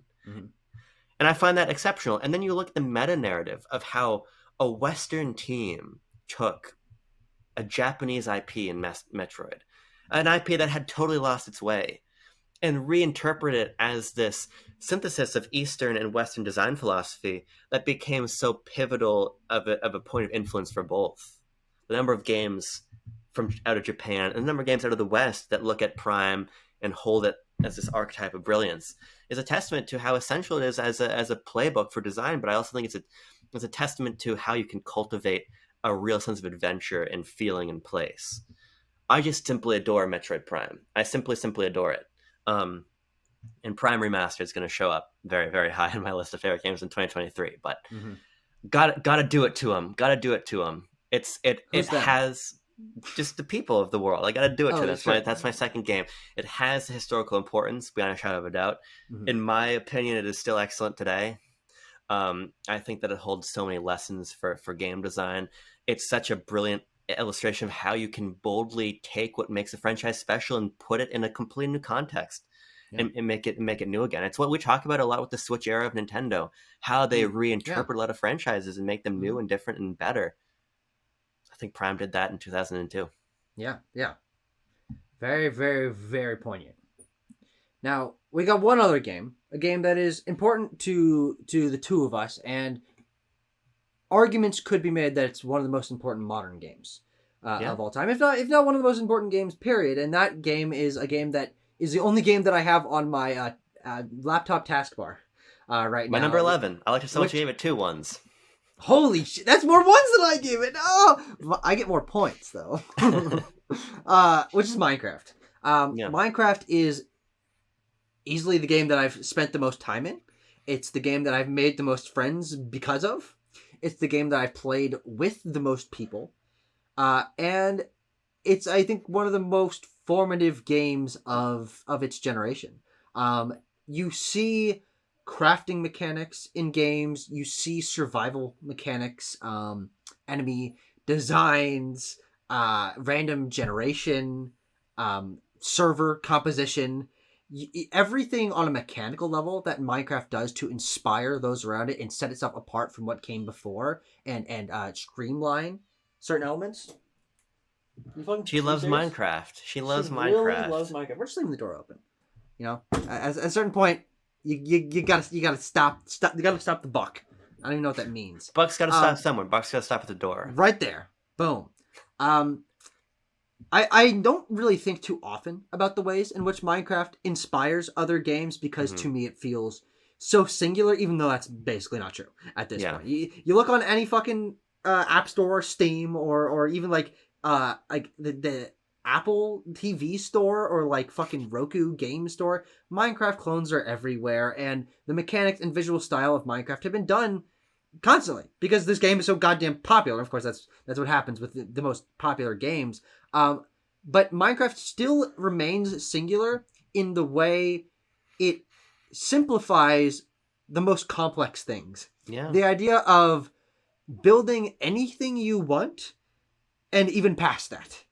Building things that you shouldn't build in the game, and making real-life calculators and YouTube feeds out of fucking redstone, which is not something that I engage with, but it simplifies these to a way that you can learn coding through Minecraft. You can learn how the environment works through Minecraft. You can learn biology and fucking geology. Dragon fighting. Other ologies. You can learn what hell looks like. And what the economy of hell is like, how to enchant things, how to do witchcraft in your basement. Minecraft teaches you so many essential life skills. But outside of that, it's a game that emphasizes community in a very interesting way, in that you can play entire other games through servers. Yeah. You can build entire worlds, and you can approach it in any way you want. And that, for me, I think is this game's biggest strength, is you can spend 3,000 hours playing Minecraft just on a single player survival world, and there's infinite places to go and infinite ideas to conjure up, and lots of actual content in terms of their in-game achievements, and you can upgrade your fucking armor, and you can go from iron to diamond to netherite now. But it also allows you to only play it in creative mode for as long as you want. Yeah. Or as I was saying, play on servers and do fucking Bed Wars and Hunger Games and mini games, and all of that is is treated with the same equal importance in Minecraft. And I also think that in its singular nature, alongside a very few scant other games like really kind of maybe just World of Warcraft, that it has existed for so long and is still as popular and as influential and as consistently updated by its development team as it was 10 years ago. Yeah. And we talk about how free-to-play games and microtransactions and loot boxes, those are all because they always got to keep updating the game, and you got to have some money coming in from somewhere. But Minecraft, basically every person that plays games owns a copy of Minecraft, and they have never once charged for more updates to that game. And they just still keep doing it, and they still keep expanding it and adding new ideas and complicating things, but still keeping that base spirit of, that you're going to punch a tree, make a crafting table, dig a hole into the side of a mountain, survive the night, dodge a creeper, and then explore the world with your friends. And that simplicity and complexity is something that very few games manage to balance. And Minecraft balances those effortlessly. It's like scarily effortlessly. Like, goddamn, how they do this. And it's also the game that I have the most memories with. It's obviously a game that has historical relevance. It's obviously a game that holds up today because more people are playing it probably right now than 99% of other games. My brother still probably spends 3 hours of Minecraft a day.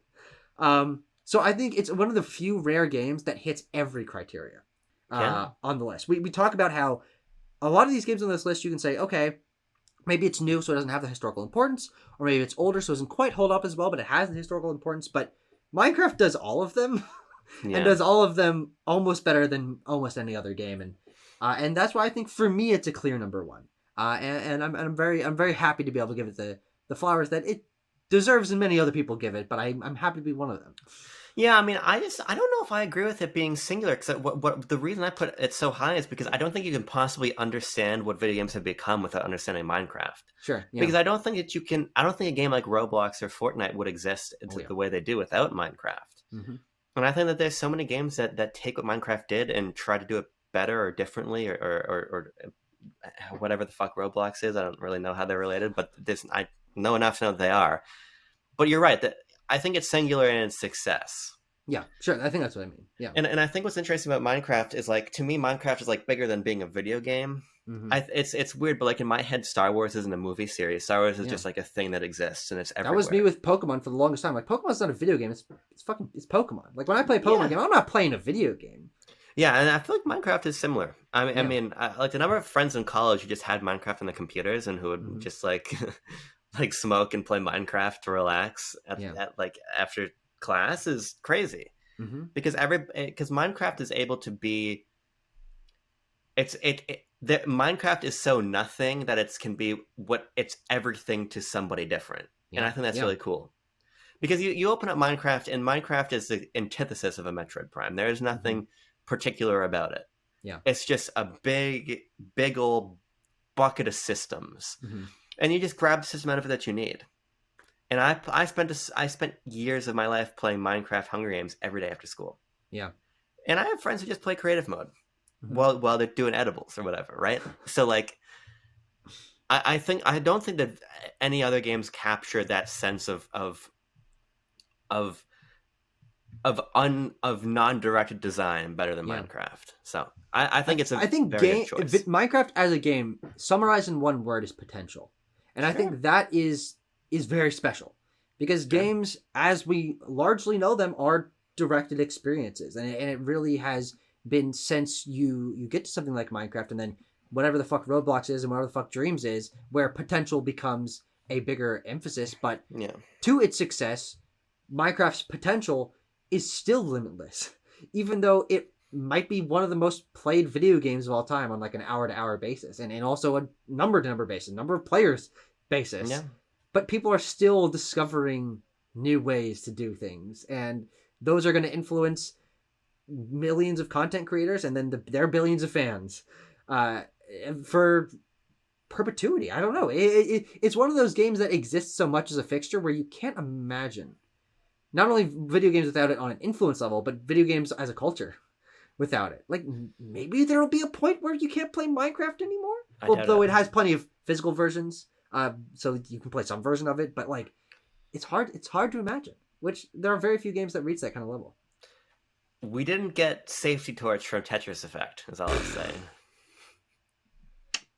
That's true. I think there's quite similar. Like, I'm sure there's a Brental Floss Tetris video.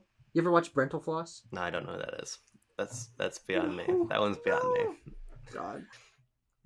But Tucker, we have now gone over our core top of our lists, right? We've done 1 to 10, but to sort of shed light on some games below that we want to mention, but also sort of talk about how kind of our decision-making process comes to be, let's just highlight a couple key games from lower on our list that we want to bring up. Is there one you want to start with?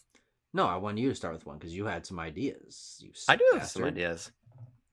We're not supposed to let them out into the wild, but you know what? You guys are getting a sneak peek here. The twisted mind of Aben Buhner. Tucker, I want to talk very briefly about my number 39 game. Jesus. My number 30 specific number. Yeah, my number 39 game is Donkey Konga. I think Donkey Konga is a super cool game for a number of reasons. I think it really highlights a side of game design that I don't think is often talked about, which is sort of the idea of molding a game around a peripheral. Sure. Obviously, you can play Donkey Konga with just a GameCube controller, but you'd have to be some sort of offender to want to do that. Yeah, no, think of the kind of person that would want to do that. You got to be a person that owns Donkey Konga, which is an incredibly specific kind of person. Right. But the kind of person who's going to want to own Donkey Konga will also want to own the GameCube barrel peripheral. The DK bongos are most of the reason why that game is so much fun. Yeah. And so because of that, I wanted to include it down low on my list because I think it's so emblematic of a genre of games that we don't have very much representation for here, which is rhythm games. I think rhythm games are an important part of the medium. I think the idea of building a game around bongos is really fun.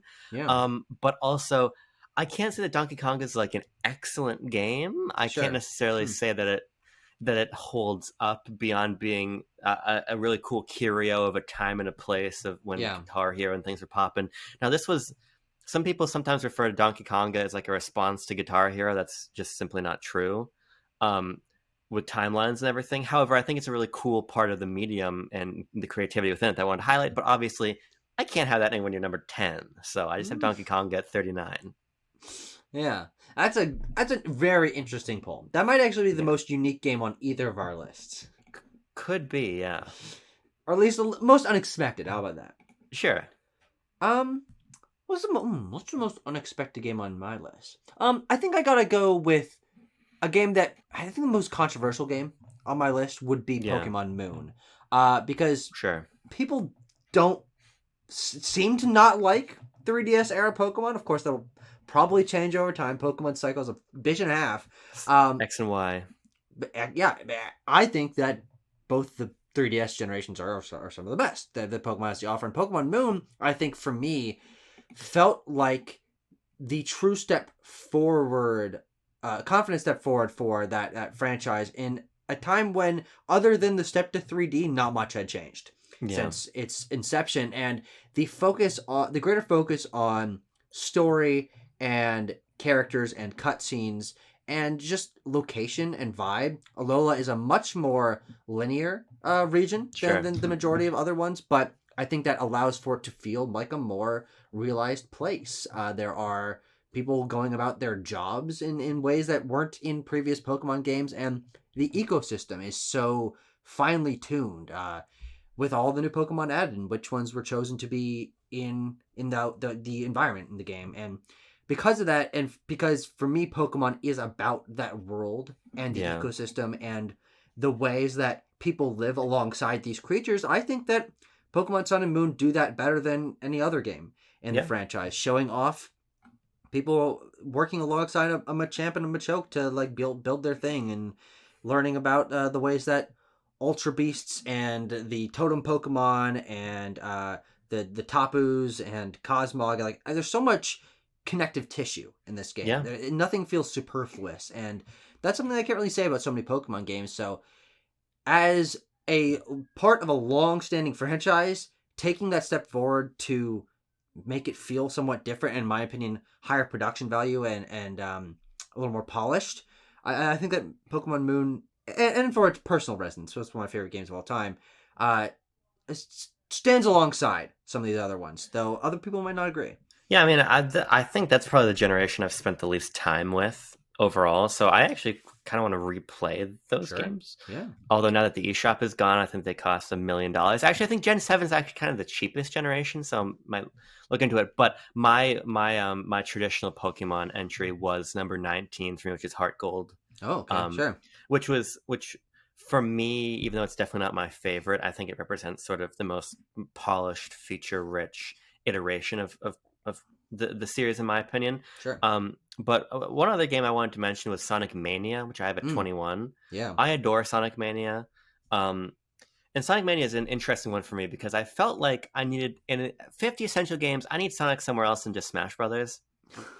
Yeah. And I was trying to figure out kind of what Sonic game I'd want, because in terms of historical importance, obviously, I feel like I want something Sonic in there. Yeah. But I don't necessarily know that, especially in context, if you're looking at the Genesis games, in terms of historical importance, you might want to go there. But in the quality bar, I think that obviously Mania does everything the Genesis games do, which is way better, in my Yeah. opinion.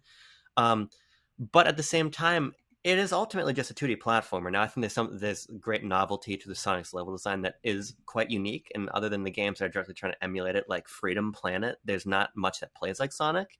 So I think it's unique through that lens. But ultimately, with it just being a pretty standard 2D platformer, and me just unsure exactly how I want to best represent the Sonic series, to me, the excellent quality of Mania, the way it synthesizes everything together in the series, the way it sort of represents what Sonic can be at his very best, Yeah. it felt like a good game right below my top 20.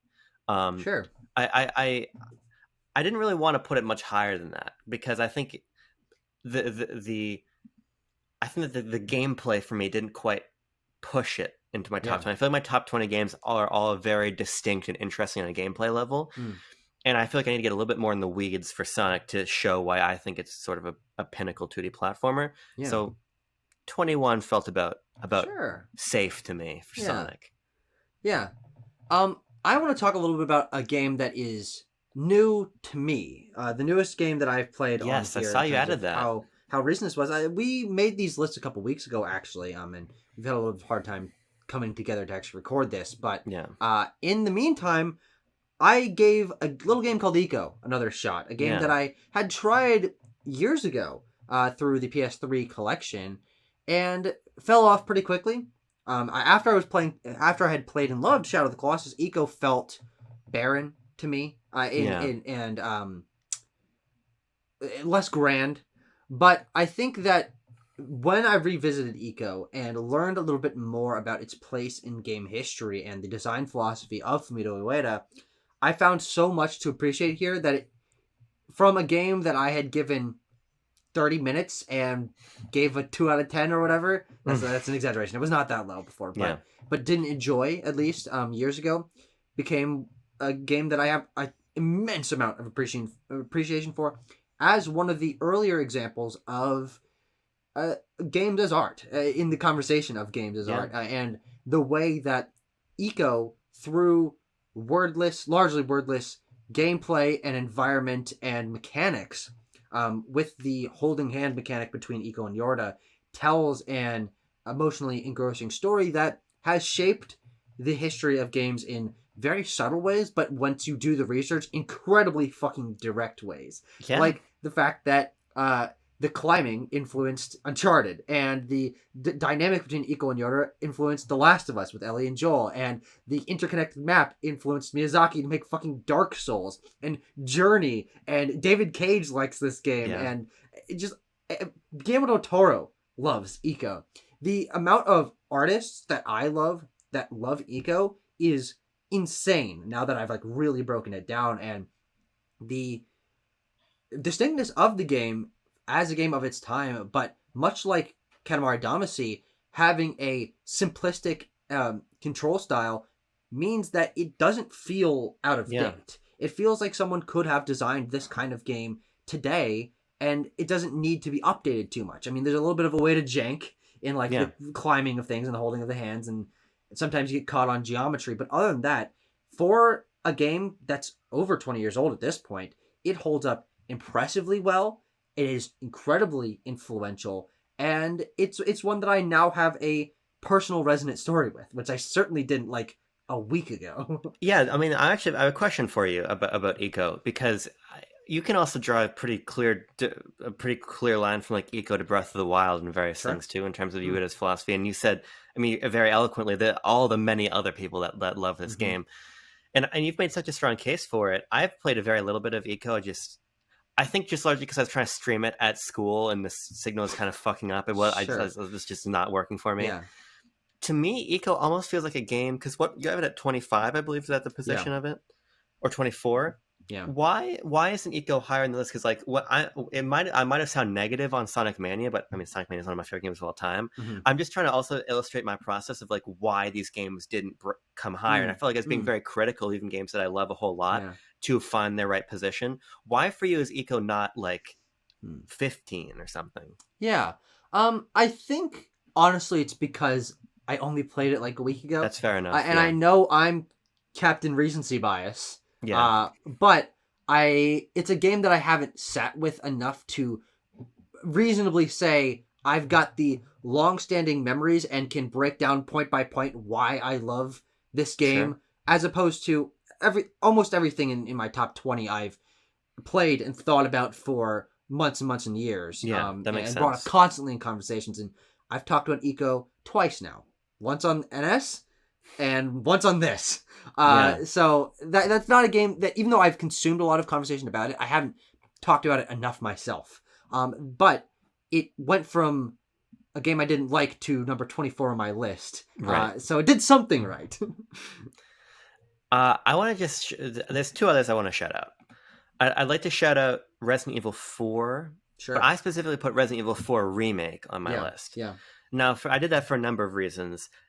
I feel like I need to kind of spend more, similar to what you're saying about spending more time with Eco, I feel like I need to spend more time with RE4 Remake to decide if I prefer it over the original. Mm. But what I think that this does so well is it really does posit a beautiful synthesis of camp and traditional horror. I think Resident Evil 4 Remake is a much scarier game than the original Sure. RE4. Yeah. I mean, part of that is just because it looks so beautiful. But Yeah. part of that is I think they make you expend ammo a lot more in RE4 Remake than they do in the original. Sure. So there's a much tenser balance in this game. I think like when you're going to run up against some regenerators with basically no ammo to fight them with. Yeah. And so I think it's a really finely tuned experience. I also think that it's essential in how it shows a way forward for remakes that feels like it's a little bit more of a middle ground between a straightforward remake and a Final Fantasy VII remake, which is Yeah. actually also on my list, wherein large sections of 4 remake are new, large sections of 4 remake are redone. Certain things from 4 that were not very fun have been totally cut.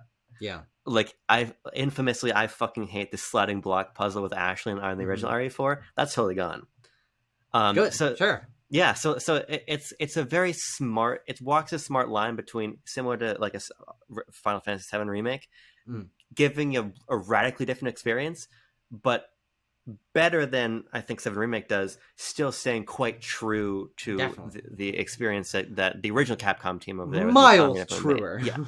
So I think that it's a really exciting game for that reason. I think that it sort of represents, for me, probably the pinnacle of the modern remake reimagining trend. Sure. Yeah. So between the original and this, I didn't necessarily know if I wanted both RE4s on my list. I was really considering it, but I ended up just going with remake and putting remake at 20. I think what keeps it back for me a little bit is it doesn't the excellence of it compared to the original made me probably want to do this one. Its status as a remake may want to go for this, but obviously this isn't a historically important title, and I don't necessarily know if today RE4 is as essential as it used to be. While I still love the game, sure, just kind of me trying to decide, okay, when I'm looking at this game that's a masterpiece, why to me does it not feel as essential as Super Mario Galaxy or Tetris Effect or something? So I felt like 20 was a solid position for it. Sure. Yeah. I need to get to that. I might be able to play before I leave. It's short. I'd love to play. I played it in about a weekend. I think my final game that I will go with is Flower. Sure. I mention Journey also being on my list, but Flower is one that is significantly lower. Um, though I place it so much lower than Journey because Journey is the more influential game. It's the more widely regarded game, and Yeah. when I'm thinking about placing these as essential games, Journey is one of the essential independently developed artistic creative games Yeah. of all time. But for me, Flower also is essential to me as someone who, again, as I talked about earlier, likes to see the boundaries of the medium be pushed. And Flower is one of the most abstract, I can't believe someone turned this into a video games of all time. The idea of just controlling wind Yeah. with motion controls to collect petals. Uh, but at the same time, it manages to be artistically distinct from its score and the visuals and the way that it blends color across the levels and tells a story of technology taking over nature and then trying to reclaim that and find the life in nature through the ridiculousness of electric wires and smog and all that crap. That I think makes it like an environmentalist game in like a powerful message way. Which again, we've been talking about a lot of wordless explanation here. This is one that communicates its message through environmental storytelling and the simple mechanic of just being zen and Yeah. appreciating the wind, which maybe the only other game to really do that is like Ghost of Tsushima. That's actually what I was thinking of. Yeah. Yeah. Flower and Journey are both on my list. I actually have Flower a little bit higher than Journey. I have Okay. Flower at 40 and Journey at 42. Sure. It's been much longer since I've played Journey. I played Flower Same for the here. first time Same in here. 2020, so it's a little bit newer in my mind. I also just think that Flower remains more distinct Sure. than Journey does, because I'm one of these dirty MFs who thinks that Abzu is just better than Journey, and I'm dirty as well. I just think that Flower remains so specific of Yeah. a set of emotions and Mm. aesthetics and mechanical ideas that I really love. I really love what it represents in terms of motion control and, as you're saying, in terms of narrative and feeling. Mm-hmm. To me, that's a little bit more distinct than Journey, even though Journey is definitely the more important game. That was sort of the Yeah. balance I was facing between those two titles. The last game I want to just shout out is Nintendo Land, Okay. which I put at 33. I think Nintendo Land's really special, as to me it's one of the few games that goes for asymmetric multiplayer in a way that Yeah. I think really, really works. Mm-hmm. I consider it personally to be one of my favorite Nintendo local multiplayer games. Yeah. Every group that I've played it with has found it to be an absolute riot. The only other one that I think is close, maybe does certain elements better, is Game and Wario. However, I think that Nintendo Land is probably the richer package than Game and Mm. Wario, especially with a little bit of hindsight from playing Game and Wario not too long ago, spending more Yeah. time thinking about it. But it's sort of similar to Donkey Konga for me in that I love what it represents for this notion of asymmetric multiplayer gameplay, which is not explored that often. Although sometimes people try it with, like, Evolve, the classic game Evolve, Yeah. or the classic game Aliens Colonial Marines and things like Mm-hmm. that. But I don't think that it necessarily crosses that bar of historical importance, and the notion Yeah. of excellence, I think, is maybe a little bit iffy as Yeah. well. Yeah. It's a much more specific game in its appeal than some other titles. Mm. So I felt like lower on the list makes sense for that, but I still wanted to represent it again to what I was saying earlier in the video, of the fact that showing what the medium is capable of for me was maybe the clearest guiding star of the Yeah. criteria we used. Definitely. So yeah, I just wanted to shout out that one as Yeah. well. I think there's one final thing that I want to mention, which is a game that's missing from both of our lists, which Yeah. is one of our collective favorite games of all time, but one that I could not in good faith put on my list. It's in my top 10 favorite games of all time, but Oh, Overwatch is yeah, a game that doesn't exist anymore. yeah, And because of that, and because of my thought process going into creating this, is I want to be able to show someone this list and have it be reasonably easy for them to go and try these games to Yeah. understand why I feel they are essential. And Overwatch, the game that you and I loved and put hundreds of hours into, that showed me, that like introduced me to really being involved in online multiplayer Yeah. and being obsessed with that lore and learning the maps and the character abilities, and that game as we knew it and what made it so special to us no Hmm. longer is accessible, period. And frankly, I'm not even sure if the game exists in a state anywhere on even some drive that was similar to what we had, because even you put a disc of Overwatch 1 into a PS5, it's going to turn into Overwatch 2. It's going to Yeah. fucking metamorphosize inside of the PlayStation. Um, and accessibility in terms of being available on modern hardware was something that was very important to me. And I actually don't think there's any game on my list that can't be played in some form or fashion, whether that's Yeah. remakes, collections, what have you, on current gen hardware. Actually, that's not true. Professor Layton in the unknown future, but For the but most part. everything else, Yeah. yeah. And Overwatch, you couldn't even go get a DS and play Overwatch on it. Not only because Overwatch would not run on the DS, but uh, there's not even like a piece of hardware where that version is saved. So I couldn't put that game on my list, even though it is an essential game to me. I don't know if Sure. I can consider it an essential game anymore because you can't re-experience that. Yeah, I think that's a fair point. It's one of the things. It's because it's a criteria that Phil raised, and we sort of kept it as like a soft criteria to Yeah. consider or not consider, sort of as you saw fit. There, I mean, I have Destiny 1 on my list. Mm.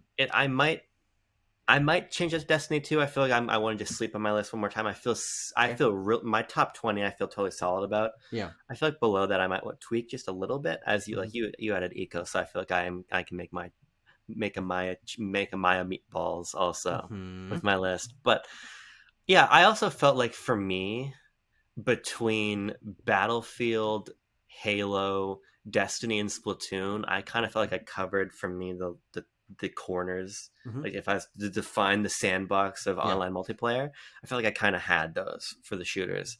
Yeah. So Overwatch didn't super cross my mind, but I think that is also partially a symptom of the fact that Overwatch 2 did really burn me. Yeah. And I didn't enjoy Overwatch 2 very much. So that definitely sort of soured my thoughts on putting Overwatch on the list in the first place. Um, but yeah, I mean, believe it or not, there's a lot of more games on the list, but I wanna hold fire on a couple of them and see which ones actually make the cut, Sure. and then reevaluate Yeah. maybe a little bit based on what it's actually on the community list. Because Mm-hmm. like something like LA Noir, I would imagine is going to be on no one else's list. No. So the It's one barely point, on your list. yeah, it gets 1 point from me. It's probably going to get 1 point from the community overall. Yeah. But I'm just going to be really curious if something like Wind Waker, for instance, which I do Yeah. have on the list, but very low. Mm-hmm. I'm curious if Wind Waker is going to stick on there, and if it does, I'll have something to say. If it doesn't, I think I have something else to say about that. So, yeah, I just want to shout out a couple of games, sort of illustrated my process. Yeah. One Absolutely. one other thing I'm thinking about, Tucker, and Okay. just think I think it's something to discuss in the next video, not in this one. But the idea of maybe And then shut up. no, just because I want to pose it to the audience also to think about Yeah.